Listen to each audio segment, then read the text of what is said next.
Dan inilah kelanjutan dari kisah 1899. Cerita berlanjut dengan memperlihatkan sisa penumpang yang selamat sedang berkumpul untuk menentukan langkah berikutnya.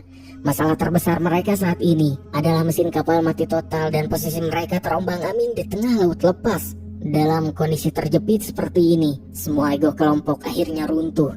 Mereka sepakat untuk melupakan perselisihan dan memilih patuh pada instruksi Kapten Eki, di mana sang kapten segera membagi tugas menjadi dua tim. Tim pertama bersama sebagian kru akan turun ke ruang mesin untuk memancing agar generator kembali menyala.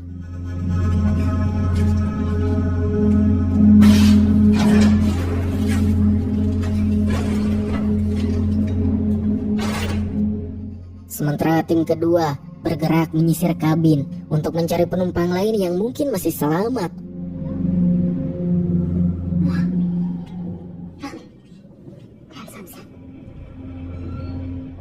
Namun tepat saat mereka akan bergerak, sebuah zat material hitam aneh tiba-tiba muncul di dinding kapal dan terus tumbuh membesar dengan cepat. Daniel yang berada di sana langsung memberikan peringatan keras agar tak satupun orang yang berani menyentuh zat misterius tersebut. Di sisi lain, Maura menuntun Kapten Eki keluar dari terowongan memori dan masuk ke dalam ingatan masa lalunya sendiri. Maura menunjukkan bangunan rumah sakit jiwa yang dibangun oleh ayahnya. Namun setelah mereka melangkah masuk ke koridor dan melihat keluar jendela, sebuah keanehan besar kembali menghadang. Dinding interior dari rumah sakit tersebut ternyata terbuat dari struktur plat besi lambung kapal. Kenyataan ini pun membuktikan sebuah fakta mengerikan, bahwa dimensi kantong atau realitas palsu yang sedang mereka pijak saat ini sebenarnya berada di dalam struktur kapal Kerberos itu sendiri.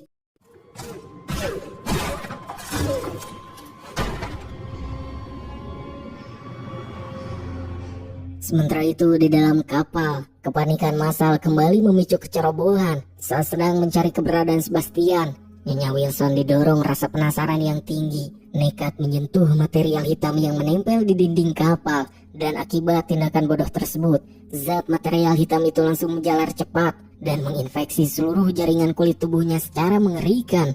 Scene beralih ke ruang mesin bawah dek. Di sana, sisa-sisa penumpang yang selamat terus bekerja keras membanting tulang, hingga akhirnya keberuntungan berpihak pada mereka. Mesin utama kapal Kerberos kembali menderu menyala. Dua orang kru di ruang kendali pun langsung bersorak gembira. Namun, kegembiraan itu seketika sirna oleh sebuah masalah baru. Logikanya, siapa yang akan mengemudikan kapal raksasa ini sekarang? Sebab tak ada satupun dari mereka yang memiliki keahlian atau pengalaman mengemudikan kapal. Di saat situasi sedang buntu, Sebastian memanfaatkan kelengahan semua orang untuk menuju ke ruang makan. Melalui sebuah lemari kayu di sana, ia melakukan tindakan di luar akal sehat, yaitu melakukan teleportasi dan mendadak muncul di hadapan Henry. Henry pun langsung menegaskan dengan nada dingin bahwa apapun yang terjadi, mereka harus segera merebut piramida hitam yang dipegang oleh anak kecil dari Prometheus tersebut. Disinilah sebuah twist besar yang mencengangkan akhirnya terungkap ke permukaan. Sebenarnya Maura Franklin beserta seluruh penumpang kapal Kerberos tidak pernah berada di laut lepas. Mereka semua saat ini sedang terjebak di dalam sebuah program simulasi komputer raksasa. Ucapan Maura kepada kapten di awal cerita tentang ayahnya yang membeli kapal untuk eksperimen manusia ternyata merupakan proyek simulasi milik Henry, di mana Henry sengaja mengurung dan melemparkan kesadaran mereka ke dalam program ini untuk dijadikan objek penelitian otak. Juga diketahui bahwa simulasi komputer ini memiliki batas waktu berjalan selama 8 hari, dan jika batas 8 hari itu habis, maka seluruh sistem akan otomatis melakukan restart, lalu memutar kembali segala kejadian dari titik awal. Hingga ketegangan semakin meningkat saat material hitam aneh tadi juga mulai merembet dan merusak dinding rumah sakit jiwa. Secara tiba-tiba, Daniel muncul di lokasi tersebut. Kapten Eki yang mulai curiga langsung membentak Daniel dan menuduh bahwa Daniel sudah mengetahui segalanya sejak awal. Namun belum sempat Kapten bertindak, Daniel bergerak lebih cepat menggunakan alat mekanisnya, menyerang Eki dan membuang sang kapten ke koordinat lokasi lain secara instan.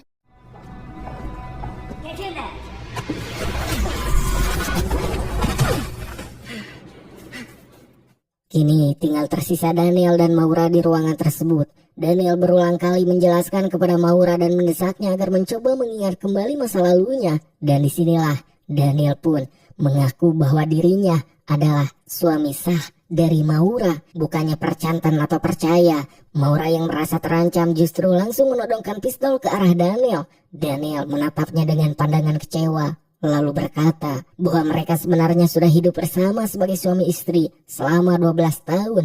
Namun Maura mengabaikan ucapan tersebut, mengunci Daniel di dalam ruangan, lalu berjalan keluar dengan perasaan frustasi. Got married 12 years ago. You have to remember. Thanks.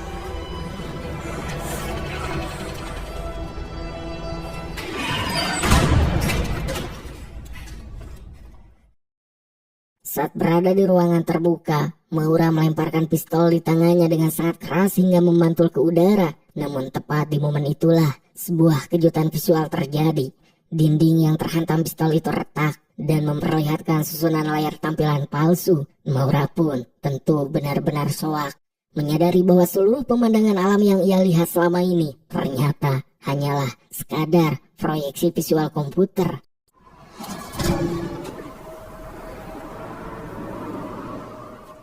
Kenyataan ini pun berbanding lurus dengan apa yang sedang disaksikan oleh Henry. Di dalam ruang kendalinya, Henry duduk tenang memantau pergerakan Maura melalui deretan monitor pengawas yang menampilkan setiap sudut simulasi. Artinya, tak ada satupun tindakan para penumpang yang luput dari pengawasan Henry. Di sisi lain, Kapten Eki tersentak bangun saat mendapati dirinya terlempar keluar dari sebuah rumah di tengah hutan. Begitu ia melangkah maju, ia menyadari bahwa dirinya telah kembali berada di atas kapal Prometheus. Namun saat ia berjalan ke tepi dek dan melihat ke arah luar, matanya langsung terperangah. Sebab di hadapannya kini terhampar sebuah pemandangan mengerikan. Di sana bukan hanya ada satu atau dua kapal, melainkan ada ratusan kapal yang bentuknya persis seperti Prometheus, terdampar mati dan terbengkalai sejauh mata memandang.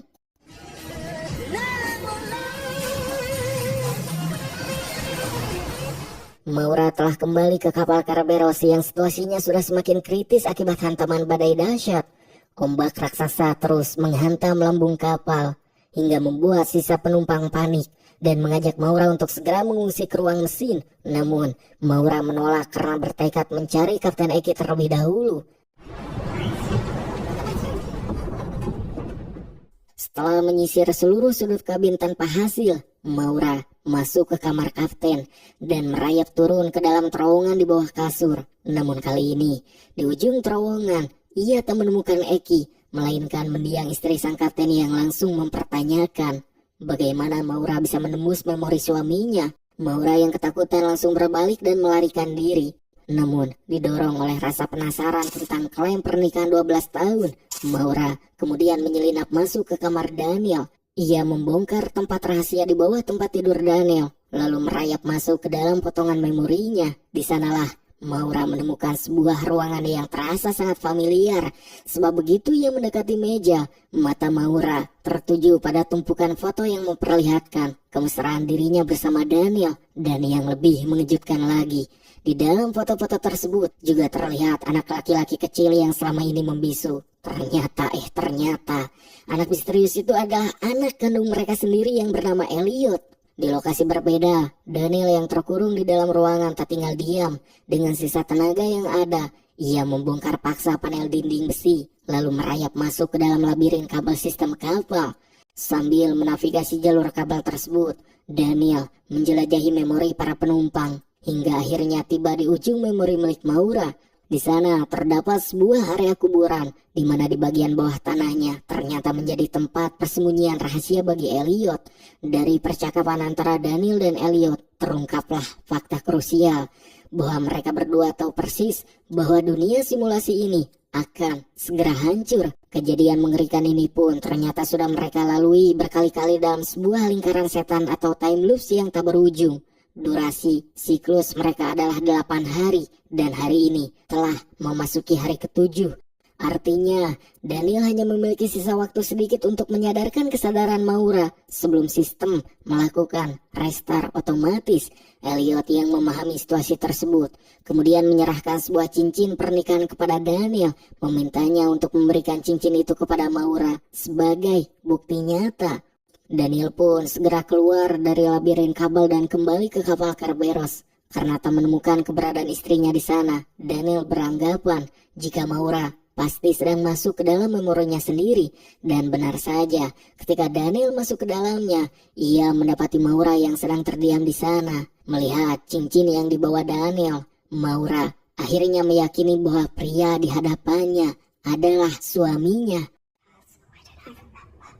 I would feel it if I had a son. I know you remember.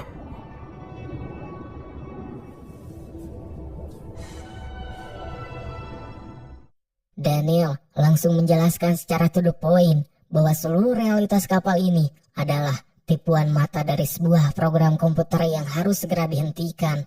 Dan untuk mematikan program ini, mereka membutuhkan sebuah kunci rahasia yang telah disembunyikan oleh Maura sebelum ingatannya dihapus, di mana kunci tersebut merupakan satu-satunya alat untuk membuka piramida hitam yang dipegang oleh Elliot. Dan jika piramida itu berhasil dibuka, maka simulasi akan hancur dan mereka semua bisa selamat. Maura awalnya kebingungan, namun seiring pulihnya potongan memori masa lalu, sebuah ingatan mendadak melintas di kepalanya. Maura tersadar bahwa surat saudaranya dahulu berisi sebuah tiket dan sebuah kunci kecil yang kini ia jadikan liontin kalung yang melingkar di lehernya saat ini. Maura juga teringat bahwa ayahnya Henry sempat menanyakan keberadaan kunci ini saat mereka bertemu di rumah sakit jiwa. Namun, kegembiraan mereka terputus oleh sebuah pergerakan fatal, sebab di sudut lain kapal, Sebastian menggunakan sebuah perangkat pelacak canggih untuk memburu keberadaan Elliot.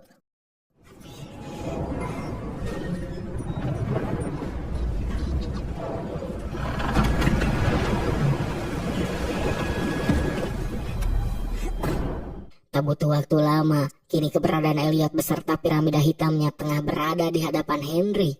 Sambil menatap layar monitornya dengan sinis, Henry bergumam bahwa semua manusia di dalam simulasi ini tewas hanya karena mereka selalu menuruti emosi ketimbang logika. Faktanya, Henry sendiri sadar betul bahwa dirinya ini juga sedang terjebak di dalam simulasi komputer ini, dan ia juga ingin keluar dari sana.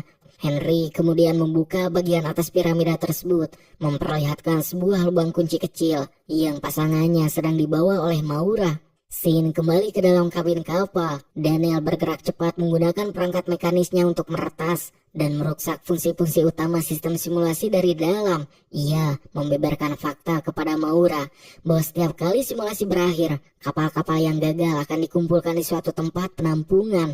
Daniel juga menjelaskan bahwa sistem akan selalu menghapus ingatan semua orang saat restart terjadi. Namun Daniel berhasil memodifikasi alatnya sehingga hanya dialah satu-satunya orang yang tetap mengingat seluruh kejadian di setiap siklus. Tugas terakhir mereka sekarang adalah merebut kembali Elliot dan memasukkan kunci ke dalam piramida agar kesadaran Maura bisa terbangun di dunia nyata. Namun saat keduanya pergi ke kamar Maura untuk masuk portal misterius, terowongan rahasia itu sudah lenyap diblokir oleh sistem. Yang tepat di momen genting tersebut, suara Henry mendadak menggema di pusat kendali, mengumumkan bahwa waktu mereka telah habis dan Elliot kini berada di tangannya. Henry pun mengancam akan mempateni bocah tersebut jika Maura tak segera menyerahkan kunci liontin miliknya. Where's Elliot? You know where to find me. I'll fix this. Detik berikutnya, layar monitor menampilkan hitung mundur penghancuran atau shutdown kapal dari angka 1 sampai 10.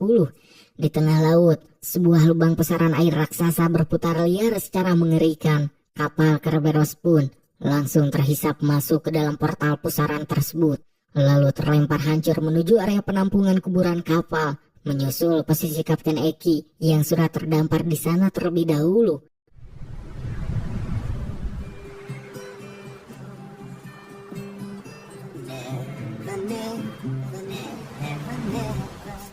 Cerita kemudian menampilkan sebuah kilas balik masa lalu yang sangat emosional saat kehidupan mereka masih berjalan normal di dunia nyata. Terlihat jika Elliot membawa laler hijau dan memberinya nama Udin. Elliot berniat mengurung serangga tersebut untuk dijadikan hewan peliharaan. Namun Maura langsung menasihatinya dengan lembut, menegaskan bahwa mereka tak boleh mengurung siapapun di luar kehendak makhluk tersebut. Namun tepat setelah Elliot memeluk ibunya dengan erat, sosok Maura tiba-tiba lenyap dan pemandangan di sekelilingnya berubah menjadi gelap gulita. Suara teriakan keras kata bangun seketika memecahkan mimpi buruk Elliot. Bocah itu tersentak terbangun di dalam kantor Henry. Henry kemudian menyuruh Elliot untuk mendekat dan menunjukkan sebuah kenyataan pahit. Kakeknya menegaskan bahwa mereka semua saat ini sedang terjebak. Dan ini semua bukanlah kesalahannya, melainkan kesalahan ibu Elliot sendiri, yaitu Maura. Henry pun membeberkan sebuah fakta bahwa seluruh penumpang yang berada di dalam kapal simulasi ini datang atas keinginan mereka sendiri. Mereka adalah orang-orang yang memiliki trauma dan ingatan masa lalu yang sangat menyakitkan, sehingga memilih masuk ke program ini untuk melupakannya. Namun Henry menambahkan bahwa semakin keras manusia mencoba melupakan, ingatan buruk itu tak akan pernah benar-benar pergi. Kemudian membawa Elliot ke sebuah ruangan medis yang menyediakan 2 buah tabung suntikan, warna hitam untuk menghapus memori dan warna putih untuk mengembalikan memori. Tanpa membuang waktu, Henry pun langsung menyuntikkan cairan putih itu ke tubuh Elliot.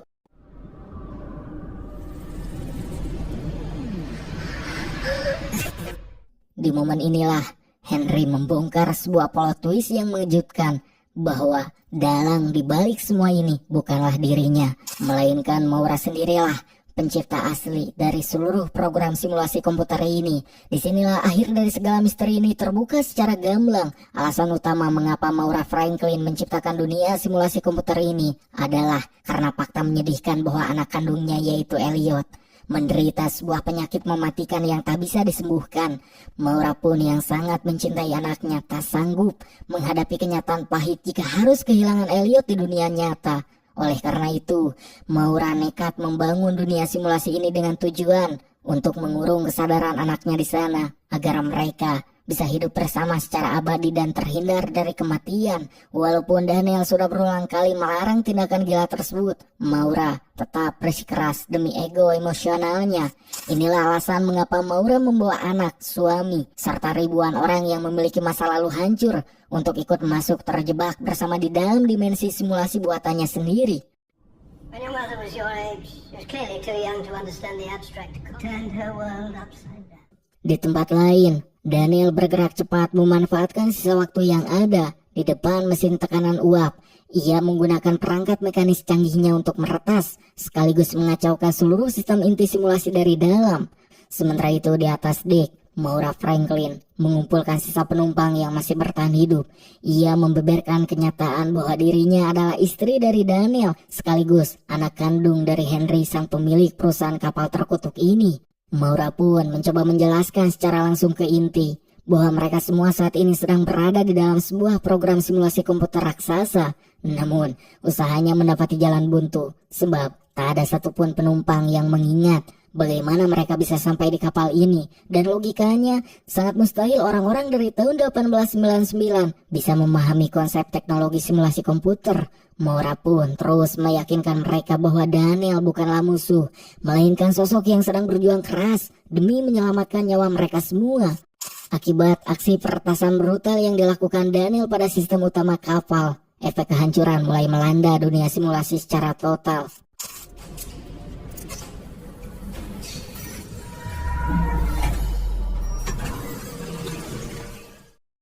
Zat material hitam menjalar tak terkendali dengan kecepatan ekstrim menjalar ke semua struktur kapal. Situasi pun berubah menjadi kepanikan massal. Para penumpang berlarian menyelamatkan diri di tengah kondisi memori ingatan mereka yang mulai rusak dan saling tumpang tindih satu sama lain, hingga akhirnya kesadaran mereka pun terlempar kembali ke atas dek kapal.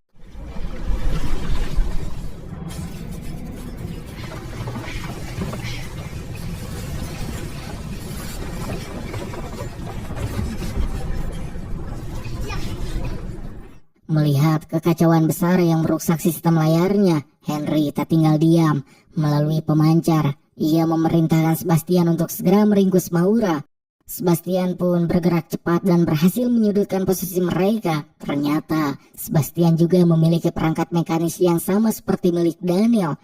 Tanpa membuang waktu 1 detik pun, Sebastian mengaktifkan alat tersebut, membuat Kapten Eki jatuh pingsan, lalu menyeret Maura secara paksa ke hadapan Henry. Begitu berdiri di depan ayahnya, Maura langsung menuntut jawaban tentang keberadaan saudara laki-lakinya yang bernama Ciaran. Namun, Henry mengabaikan pertanyaan tersebut.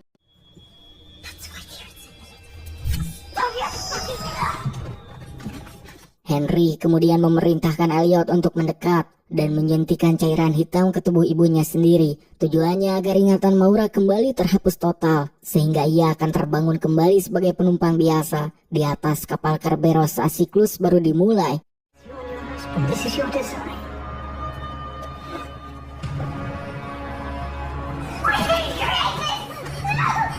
You forget this. Setelah eksekusi selesai, Henry melangkah ke meja kerjanya, memasukkan kunci leontin tadi ke lubang piramida hitam, lalu memutarnya dengan penuh keyakinan. Namun, sebuah keanehan terjadi, sebab tak ada respon apapun dari sistem dan simulasi tak berputar kembali. Henry pun baru menyadari bahwa dugaannya salah besar. Daniel ternyata berhasil menembus komputer utama atau mainframe, lalu mengubah seluruh kode sistem override secara total. Sementara itu di ruang mesin bawah dek, sisa penumpang lainnya hanya bisa berdiri pasrah, menyaksikan seluruh dunia simulasi mereka runtuh dan hancur secara perlahan di hadapan mereka.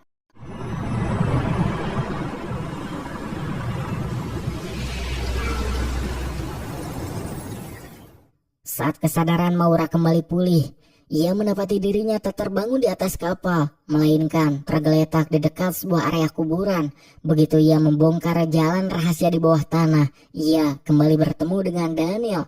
Daniel langsung memeluknya dan menjelaskan bahwa ia telah memodifikasi semua fungsi objek penting di dalam sistem terlarang ini. Kode dari cairan suntikan hitam yang seharusnya menghapus ingatan Maura telah ia retas, sehingga Maura justru terlempar aman ke dalam area simulasi pertama yang pernah mereka buat berdua dulu. Dari penjelasan Daniel, sebuah twist terbesar dari seluruh cerita ini akhirnya terbuka lebar ketika Maura dan seluruh penumpang masuk berimigrasi ke dalam dunia simulasi. Saudara laki-laki Maura yang bernama Ciaran diam-diam mengambil alih kendali penuh atas seluruh sistem di dunia nyata. Ciaranlah sosok pengendali asli yang sekarang memegang otoritas penuh atas proyek ini, mengurung mereka semua layaknya karakter di dalam sebuah game, serta mendesain latar waktu dan tempat palsu di tahun 1899 di atas kapal Kerberos. Sadar bahwa Ciaran akan segera melacak lokasi kode peretasannya, Daniel mendesak Maura untuk tidak membuang waktu dan segera bangun ke dunia nyata. Daniel membeberkan bahwa ia telah mengubah barang pemicu saklar sistem. Ia mengganti objek piramida hitam dan kuncinya menjadi objek piramida mainan milik Elliot serta cincin pernikahan mereka. Maura pun segera meraih cincin pernikahan tersebut, memasukkannya ke dalam struktur piramida mainan Elliot. Dan di detik itulah kesadarannya seketika tersentak bangun.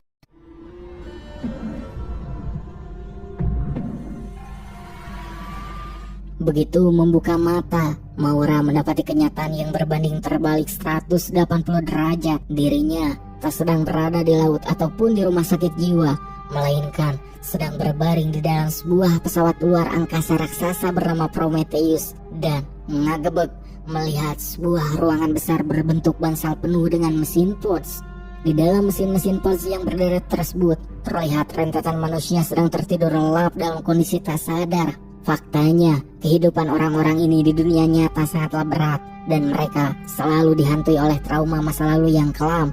Itulah alasan utama mengapa mereka semua secara sukarela menyerahkan diri untuk masuk ke dalam dunia simulasi buatan Maura demi melupakan kenyataan. Namun tanpa mereka sadari, kini kesadaran mereka justru terjebak dan dikendalikan sepenuhnya oleh Ciaran di luar sana.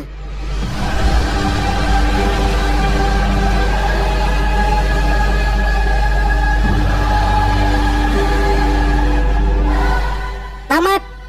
Film ini ditutup dengan sebuah konklusi yang sangat ambigu, namun memberikan jawaban yang mengejutkan bagi para penonton, layaknya labirin pikiran yang tak ada ujungnya. Apa yang dialami oleh Maura Franklin dari awal hingga akhir ternyata merupakan sebuah perjalanan melintasi lapisan-lapisan simulasi komputer. Jika kita tarik garis lurus dari petunjuk yang ada, motivasi awal Maura membuat simulasi ini sebenarnya didasari oleh rasa cinta yang ekstrim sebagai seorang ibu yang tak siap menerima kematian anaknya.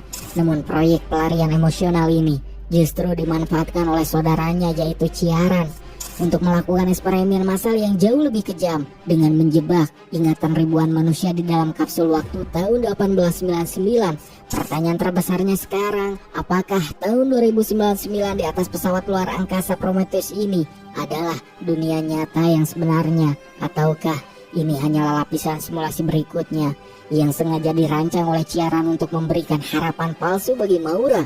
Logikanya dalam sistem program yang telah diretas berkali-kali, batasan antara kenyataan dan data digital menjadi sangat kabur, meninggalkan nasib para penumpang Kerberos tetap terombang-ambing di dalam mesin pos entah sampai kapan. Bagaimana menurut kalian? Apakah Maura benar-benar telah terbangun di realitas yang asli, atau ia baru saja masuk ke dalam simulasi yang baru? Mungkin segitu saja untuk pembahasan video kali ini. Like jika kalian menyukai video ini. Jumpa lagi di cerita-cerita seru lainnya.